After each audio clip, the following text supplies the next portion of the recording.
one down. We'll now go on to City Council Bill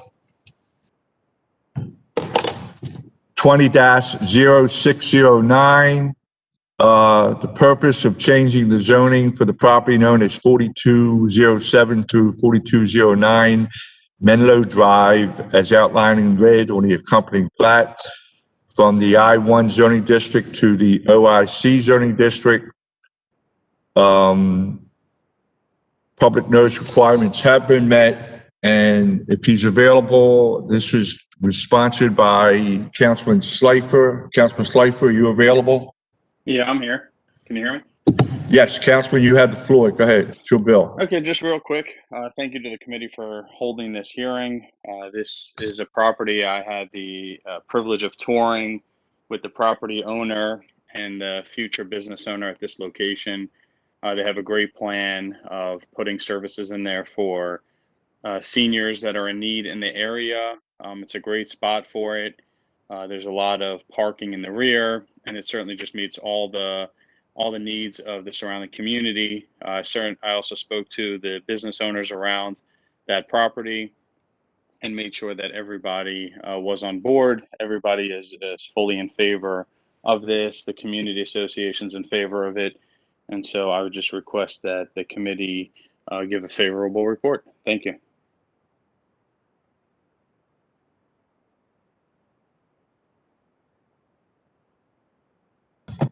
Thank you, Councilman.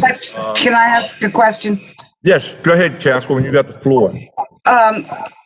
Councilman Schleifer, are they going to use the entire building? Or how's that going to?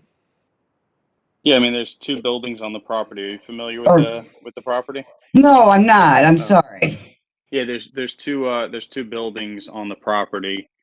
So there's actually some pretty great distancing availability for the services and stuff that they need to provide. And there's also some outdoor space in between the two buildings that are fenced in. So there is a lot of space on this property. Thank you.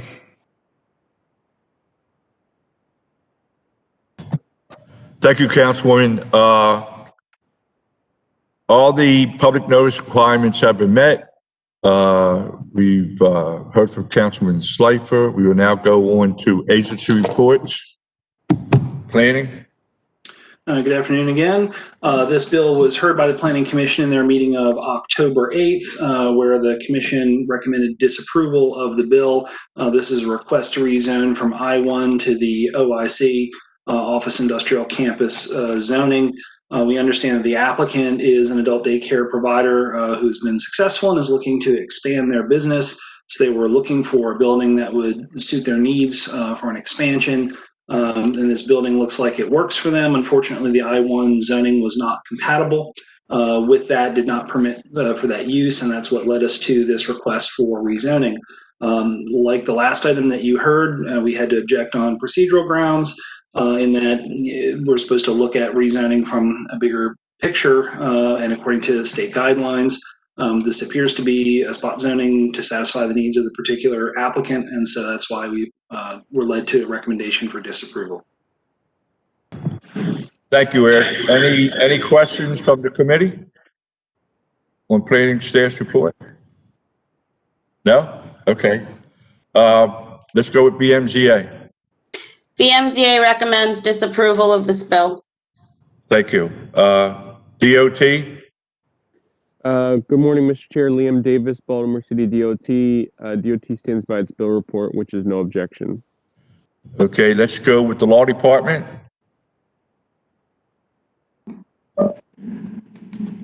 Good morning, Mr. Chair. Good morning. This is Vic Turvola. What you have before you in the Planning Commission's report, orally as well as written, is spot zoning. There is no change or mistake according to that report. It is not a public good, and it's there for the benefit of the applicant. Based on those facts, you cannot rezone this property. You'll have to have other facts in contention with the ones that are in front of you before you can legally pass this bill. Okay, Vic, any of the committee members have any questions for Law Department? I do. Yes, Councilwoman Clark, you got the floor. Go ahead. Do we, in doing a findings of fact, just in support of this, we have to show the public good and that it's in accordance with the comprehensive plan, which is, I do not know which plan that might be, but basically that's what we have to find in findings of fact. Like me, I think an adult daycare center is needed everywhere, and more as the years go by. So I find it to be certainly in the public good. But so is that the kind of exercise that we must go through here now? If the committee wants to approve this? There are a number of facts that are involved. The first one is that we need a mistake or a change in the neighborhood to accommodate it. That's what the legal standard is. And then we have a number of different items that have to be found concerning population change, the availability of public services, present and future transportation patterns, just a list of things that you normally would hear. Those things have to be established. So the idea here is that you have facts before you in the Planning Commission's report that basically say this is spot zoning. So whatever facts are going to have to be found in the next few minutes orally or in writing by some other party, you're going to have to choose between, according to our White House, alternative sets of facts. Which ones are you going to believe? The one in the Planning Commission's report or the one you're about to hear, I presume, from somebody who represents the applicant? Thank you. Thank you. That's the planning staff, Victor, just to add, is a recommendation. And so we're here from the applicant's attorney regards to, I guess, your issue that it's spot zoning, even though it could be an advantage to the community, but we'll see. That's just my spin. Any other questions for Victor? No? Okay, we'll go on to HCD. HCD? Yes, good morning, Mr. Chair. Stephanie Murdoch, thanks. Legislative Liaison for the Department of Housing and Community Development. We stand by our report in opposition to this bill. Okay, thank you. BDC. BDC? BDC. Good morning, Mr. Chair. This is Micah Fetz with the BDC. BDC's report is in opposition, and we stand by our report, sir. Okay, thank you. Yes, sir. At this time, Matt, we have any public testimony? Thank you, Mr. Chair. We have Caroline Hecker. Good morning. Caroline? Good morning. Caroline Hecker, Rosenberg, Martin, Greenberg on behalf of the applicant, Victoria Campbell, who I believe is on the line as well. We are requesting that this property be rezoned from the I-1 to the OIC zoning district based on a change in the character of the neighborhood over the last several years since the enactment of Transform Baltimore. This property was originally constructed for a light industrial use. The first permits look like they were issued in 1953 for the use and assembly and sale of formica and steel. The property was zoned to M11 under the 1971 zoning code, and then that carried forward into the I-1 zoning district under Transform. The building has been vacant for some time, and just to add a little bit of color to what is proposed, the applicant is proposing to repurpose the existing building for use as an adult daycare. And I understand that the use isn't necessarily relevant to the rezoning standards, but I think it helps to add a little bit of color to what's occurring here. The business model is unique in that in this instance, the applicant goes out and picks up the participants in the daycare in a series of vans. I think they have 15 vans. They go out, they pick up the daycare participants, and they bring them to the facility every morning. Upon arrival, they have access not only to supervised care, but also to various medical professionals, including doctors, dentists, and physical therapists. And then they're taken home by way of the vans in the afternoon. This service allows elderly clients particularly to maintain their independence and to stay in their homes and to stay out of nursing home facilities, which is particularly important these days during this COVID-19 pandemic, where nursing homes have really become hotspots. It allows them to maintain appropriate care during the day, but then to return to their families at home. Over the last several years, the Reisterstown Station neighborhood has shifted from an area with strong industrial roots into a more mixed-use area. There have been a number of office and commercial spaces that have developed, and in September of 2019, the Maryland Department of Transportation announced plans to redevelop 26 acres of land within a mile of this property, which will include elderly housing, retail, and commercial uses, which will transition away from the traditionally industrial character of the area. As a result, the Reisterstown Station neighborhood is no longer purely an industrial area. It has evolved into a mixed-use, transit-oriented hub. And this changing character is evidenced by the MDOT plan to redevelop this 26-acre proposal, which doesn't include any industrial uses. In addition, the fact that this property has been zoned industrial but has remained vacant for so long indicates that there really isn't a need for industrial uses in the traditional sense in this area. An OIC zoning classification, an office industrial campus zoning classification, is a more appropriate transitional zone that would allow a wider range of services to support the growing neighborhoods around it and the more mixed-use character of the area. With regard to the findings of fact that the council is required to find and the things the council is required to consider, the population change, there has been, according to 2018 estimates, a small uptick in population, a growth of about 400 people since the 2010 census. And this proposed zoning designation will provide a necessary service for the neighborhood's growing population. The area is well served by public utilities. It the proposed rezoning should have no negative impacts on the availability of public facilities. It is well served by public transportation. The Reisterstown Transit neighborhood is a transit hub. There's a major metro stop and an abundance of bus routes in the area. The rezoning of the property will not at all impact the area's transportation patterns. It is completely compatible with the surrounding existing uses. It's located around other I-1 uses, but there's also a mix of other industrial and commercial and residential uses in the area. The existing structure, in fact, is a type that could be used for other uses besides industrial uses, and in fact will be repurposed for this adult daycare use. It's perfectly suitable for that type of use. Respectfully, with regard to the findings made by the Planning Commission and the BMCA, respectfully, we disagree with them.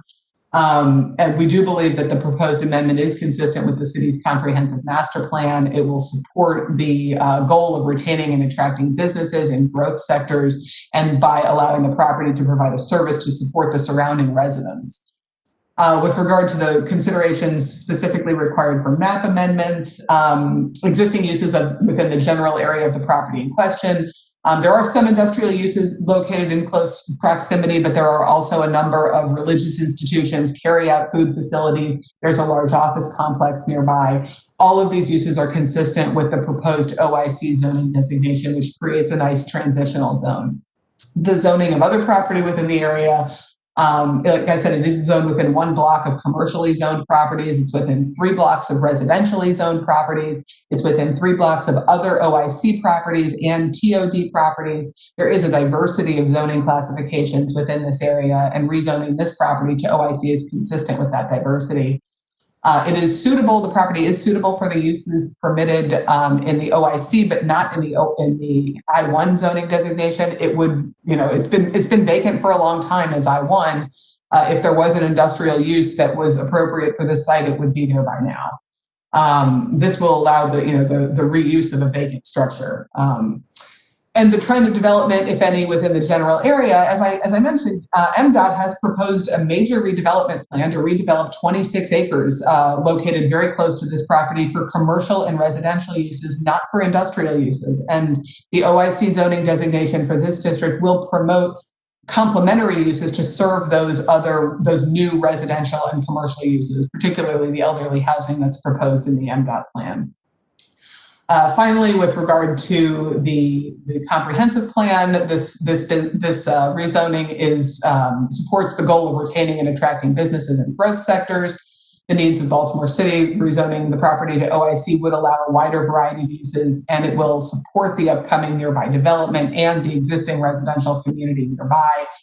With regard to the particular neighborhood, like I said, there's a closely located residential community, the Glen Neighborhood Association. They've sent us a letter of support, which should be included as an exhibit to the findings of fact that I submitted to the committee. And for all of these reasons, we believe there has been and continues to be a change in the character of this neighborhood since the enactment of Transform Baltimore. And we ask the committee to support the rezoning of this property to OIC. Thank you. Thank you, Caroline. Any questions from the committee? No? Matt, any other public testimony? Thank you, Mr. Chair. I think we have one other person who would like to testify. Before we go to that person, I'll just remind everyone to please use the raise hand function if you would like to testify, or you can send a chat to the host if you cannot find the raise hand button. We have T. Lee. Yes, good morning. Hi. Thank you. This is my first time testifying, so if I don't get everything right or say the right things, please forgive me. You're good. You're good. Go ahead. Thank you. I live in Zone 15, and I have a small business also in Zone 15. And I used to be a member of the Empowerment Temple Church for several years, which is just around the corner from this property. And I use a mechanic, which is on the other side of the parking lot from the Empowerment Temple. So I'm aware that this area has not changed that much from industrial to anything that would be supportive of residential. It is very much industrial. It is surrounded by industrial buildings and those who occupy it with their businesses. As such, I am looking for space within the same zone that I live in to move my floral business. I've been a floral designer for 23 years, and I currently operate out of home, providing designs for every occasion from cradle to grave. I am interested in this property because what we do with my business is bring revenue back to the city immediately. We provide an immediate need. There are no florists at all in Zone 21215. There are no Black-owned florists near this space, and this would be a great opportunity for me to bring this business to the area that I currently serve. We're a growing business, and we have a market that is spreading very quickly. We also would like to offer an assortment of floral services and products to the community that is also missing. There's a garden center, but it's owned by Home Depot. There's no garden center near there until you get down to Northern Parkway by 83, where there's a nursery there. But it's not, I would like to see a Black-owned nursery. A lot of people would like to see a Black-owned nursery. It's a request amongst my peers, and we're always asking for it, and an opportunity to present that to a community that does not have a good representation of Black-owned businesses. And it would be phenomenal if you go up to Ricestown Road and you make a right and you go just a few blocks down. It seems like the world falls apart where businesses are servicing the population, the community, which is predominantly Black. I would like to bring a really great, upstanding Black-owned business to this area, to the community. I would also like to provide an opportunity to teach young people how to get into this industry. We used to have a floral design school, but it was in Baltimore County in Dundalk. We no longer have that product or service. And at the time, because it was the only place in the state you could go to learn how to be a floral designer, there was a scholarship attached to it. So it would be another way for young people who may not be sure of what track they would like to follow in life. Try this one. It's very lucrative. It's $1 billion industry, and there's room for everyone who wants to be part of it and has a commitment to being part of it. So I'm looking to do several things. I'm looking for a place to put my floral business. Most of the business that comes there is is online and phone orders. So it's not like we'll have a ton of people coming in and out of the area. But even though the area could support it, because street parking is allowed in that area and people park on the street when going to church on Sunday mornings. I'm also looking for a space that would allow me to present a nursery to the community. And I'm also looking for a space where we could teach floral design and host classes and do community events. I partner with other organizations that they help families with autistic children, and we do projects together where they can do something that is scalable for their needs, but they're also being productive and they're challenging themselves to grow in spite of the conditions that they may be dealing with. I'm looking for...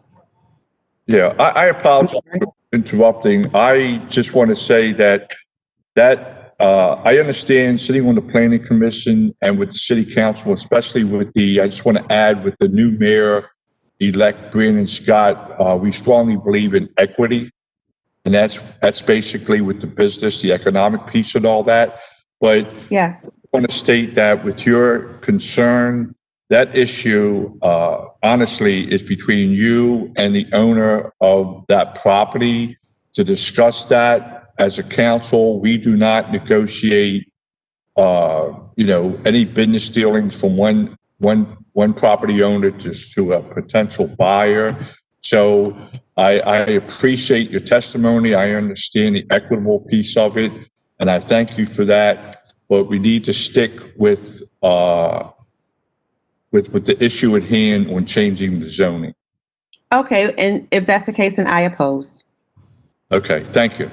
You have a good day. Right. Thanks for testifying. Keep up the good work. Thank you. Anyone? Mr. Chair, I think we have one other person who may want to testify, Mark McConnell.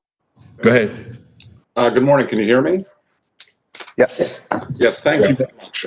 My name is Mark McConnell, and I'm one of the principals in this property. And after listening I just needed to say that this property has been vacant, as Caroline Hecker had said, for many years. And it's had a sign on it that it's available.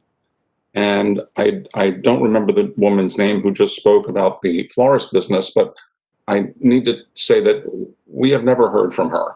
So I don't know whether or not her interests are real or not, but I just want to say that the intended use of this building is, we think, perfect as a result because it results from low traffic. Neighbors are in favor. It's a full building occupancy, so you won't have, you won't have mixed uses here. And it's not a wild difference in zoning going from the I to the industrial office park. So it's not like we're going from, R10 to C4. So we support it, and we support the use very much, as I know the community does and our neighbors do. That's really all I wanted to say. Thank you. Thank you. Any questions or anything from the committee? No? Any more public testimony, Matt? No, Mr. Chair. Okay. With that said, I need a motion to move the finding of facts. Do you have a motion? I'd like to move them. Okay, moved by Councilwoman Clark. Do I have a second? Second. Who's that? Costello? Pinkett? Okay. Okay, the finding of facts moved by Clark, second by Pinkett. All those in favor of the finding of facts say aye. Aye. Those opposed say nay. The ayes have it. The finding of facts passed. There are no amendments to the... Yes? May I ask the law department if these finding of facts actually meet their sense of sufficiency?